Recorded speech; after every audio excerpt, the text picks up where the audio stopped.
Hello again, everyone. Mark with modernprepping.com. I wanted to introduce you to something you can get from the Latter-day Saints.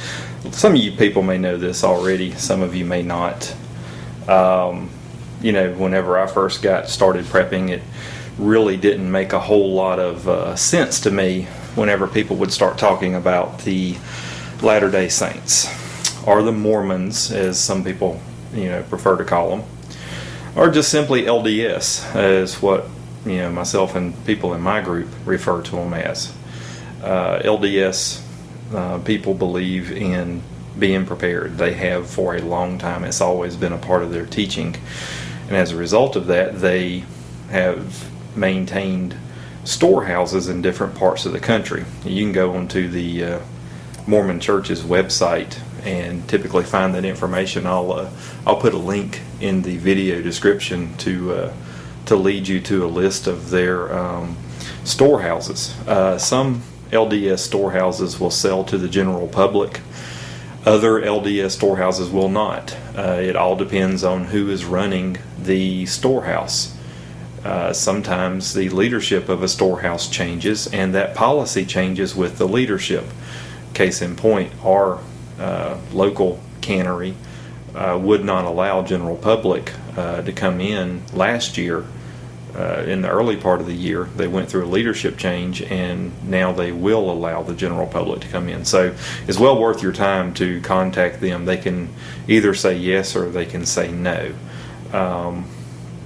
Anyway, just wanted to introduce the starter kit to you, because a lot of you will see the starter kit and you'll say, okay, well, what is a starter kit? What does it consist of? And if you look on their website, it's really not very clear. It just says starter kit. What's in it? You can see right here the packing, and I apologize for the camera shake. I'm trying to adjust, the tripod so we can see that. We have 2 number 10 cans of hard red winter wheat. We have 2 number 10 cans of white rice. We have 1 number 10 can of pinto beans, and we have 1 number 10 can of quick oats. These are items that I store in 5-gallon quantities. You can get these in bulk from the LDS canneries. You can get the wheat, the rice, the pintos, the quick oats. You can buy it in bulk. You don't have to get it in the number 10 cans. But myself, I store my 5-gallon buckets at my retreat location. I like to keep a good supply of this at the house.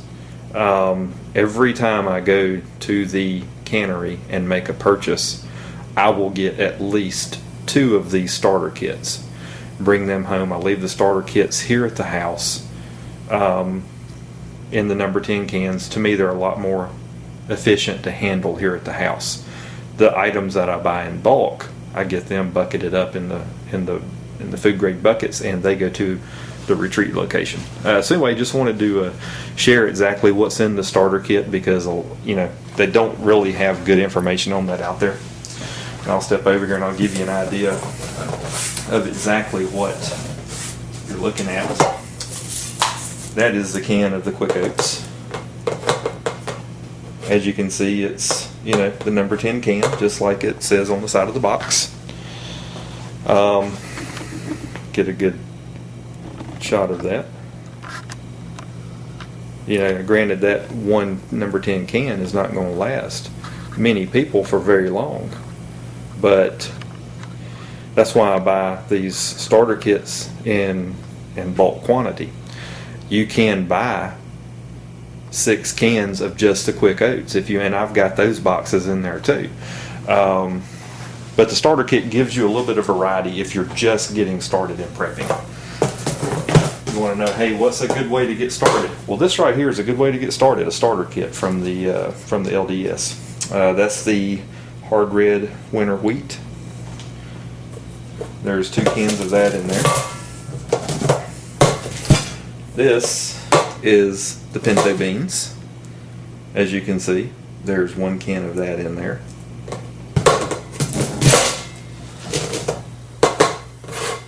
Another of the hard red winter wheat. And there's the can of white rice. So that's it. That's their starter kit. Nothing really odd about it. Just on their website, if you're looking at their order forms, it just says starter kit. You really don't realize what's in there. But again, I'm going to do more videos on what I purchase from the LDS cannery. I do want to clarify, I am not a member of the Mormon Church. I am a born-again Christian. Jesus Christ is my Savior, and He's responsible for everything that I have been able to accomplish in my life, and I give all the praise to Him. I have no ill will toward the Mormon Church. I think they're good people. Not sure exactly the ins and outs of what they believe in, but I have nothing but respect for them. Anyway, just wanted to clarify that. I'm not a member of the Mormon Church, but I am able to purchase because my local cannery is supportive of that. I try to make a trip over there every other week. Typically, you have to call in advance. You have to, what we do is we send in a order form via email to the lady who runs the cannery, so she can make sure she has everything that we need. And we buy items that are already ready to be sold, like the starter kit, like the other items that they keep in the number 10 cans, the bulk items that they have. We do not go over there and take up their cannery space to actually run the canning machine to can our own stuff. We figure since we're not members of the church, we really are not even going to ask that. They would probably let us, but that's something we don't want to get in their way. We're just appreciative of the fact that they let us use this valuable resource to get some affordable food. So anyway, that's what we do. We go over, we buy it in bulk. We're usually there 10 to 15 minutes, then we're gone. So anyway, look for more videos on the LDS coming up soon. I want to show you some of their bulk food.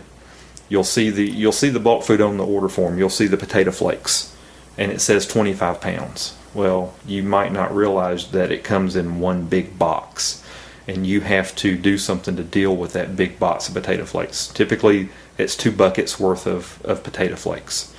Their beans come in 25-pound bags. We're going to talk about how many bags do you need to buy that works out with how many buckets. We're going to also talk about their dehydrated apples. How do you store their apples? I love their dehydrated apples, but they do get a little bit difficult to store. They would work out best if you could get them in a can like this, but since we don't do that, then I try to store them in the 5-gallon buckets. But anyway, it presents a few problems. So I'm just going to share a little bit of that stuff, in the coming weeks. Just did want to get us started here with what else but the starter kit. And I hope that clarified a little bit. And just wanted to share a little bit with you. Again, this is Mark with modernprepping.com. And I hope everyone has a great day.